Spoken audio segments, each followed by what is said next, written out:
per hari ini kita telah melaksanakan pemeriksaan khusus terhadap anggota-anggota kita sebanyak 83 orang.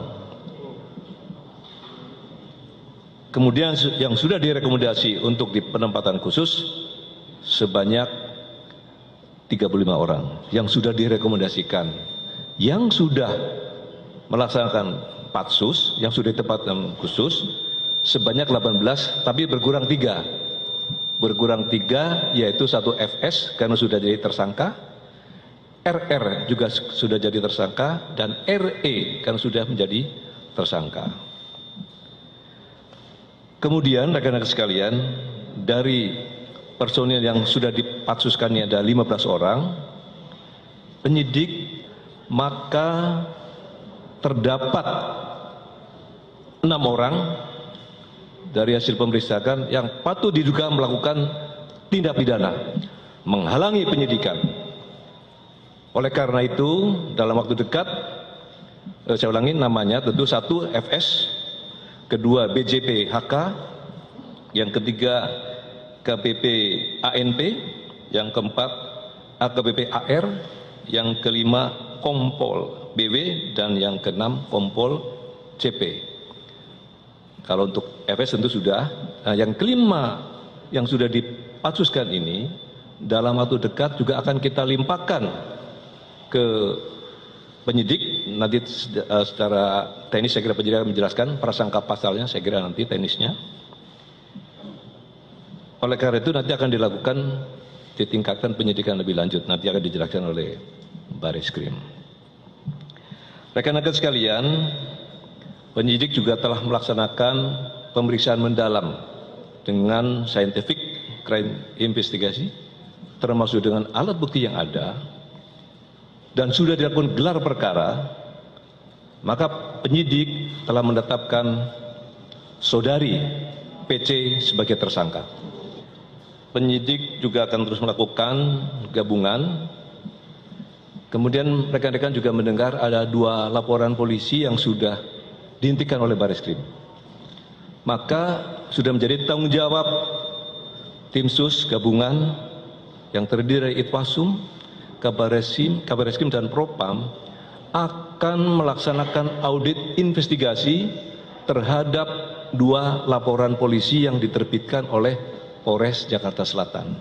Ini sedang berjalan. Nah, tentu hasilnya nanti berikutnya.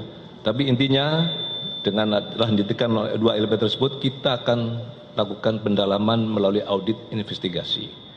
Inilah poin-poin yang dapat saya sampaikan. Tentunya ke depan tim sus terus akan melakukan pemeriksaan terhadap anggota-anggota yang memang patut diduga terlibat dalam kasus pembunuhan berencana terhadap almarhum Brigadir J. Seluruh anggota tim, atas izin beliau saya menyampaikan secara langsung terkait dengan hasil perkembangan penyidikan kasus pembunuhan berencana terhadap Brigadir Joshua.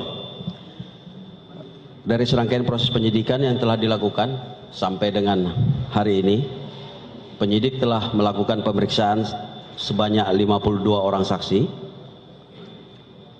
termasuk di dalamnya adalah ahli terkait dengan DNA, balistik metalurgi, ahli kedokteran forensik, termasuk analis digital dan Inavis. Kemudian termasuk melakukan penyitaan sejumlah barang bukti. Nah, perlu saya sampaikan kepada rekan-rekan media, alhamdulillah CCTV yang sangat vital yang menggambarkan situasi sebelum, sesaat dan setelah kejadian di Duren 3 itu berhasil kami temukan.